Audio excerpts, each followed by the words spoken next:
हरिकेशेभ्यः पशूनां पतये नभो नमः सस्मिञ्जराजत्पिषीमते पथीनां पतये नभो नमो बभ्रशाय विभ्याधिनेण्डानां पतये नमो नमो हरिकेशायोपवीतिने पुष्टानां पतये नमो नमो भवस्य हेत्ये जगतां पतये नमो नमो रुद्राय तदाविने क्षेत्राणां पतये नमो नमः सूताय हन्त्याय वनानां पतये नमो नमो रोहिताय स्थपतये वृक्षाणां पतये नमो नमो मन्त्रिणे वाणिजाय कक्षाणां पतये नमो नमो भुवन्तये वारिवस्कृतायौषधीनां पतये नमो नमो उच्चैर्घोषादाक्रन्दयते पत्नीनां पतये नमो नमः कृत्स्नवीताय धापते सत्पदां पतये नमः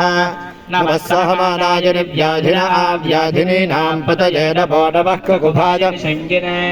स्तेनानां पतये नमो नमो निशङ्किन इषुधिपते तस्करास्तायूनां पतये नमो नमो निचेरवे परिचराजारुञ्जानां पतये नमो नमः सृकाभिभ्यो जिघागोसद्भ्यो पुष्टदां पतये नमो नमो सुभद्भ्यो नट्टञ्चरद्भ्यो प्रवृन्तानां पतये नमो नमो उष्णीश्वरगिरिचराय कुलुञ्चानां पतये नमो नमः ईशपद्भ्यो धन्वाभिभ्यश्च नमो नमः तन्भानेभ्यः प्रतिदुधानेभ्यश्च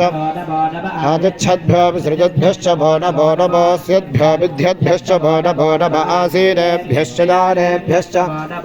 स्वपद्भ्यो जाग्रद्भ्यश्च भो नमो नमस्तिष्ठद्भ्यो धावद्भ्यश्च भो नमो नमः सभाभ्यः सभापतिभ्यश्च भो नमो नमः स्वपतिभ्यश्च भो नमः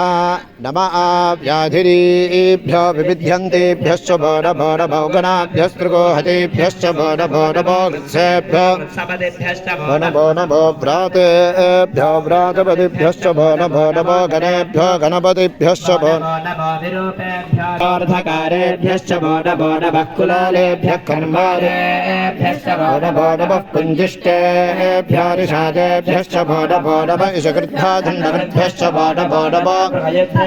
भ्यश्च भो नमः श्वभ्यश्वपतिभ्यश्च भो नमः नमो भवाय चर्द्राय च नमः शर्वाय च पशुपतये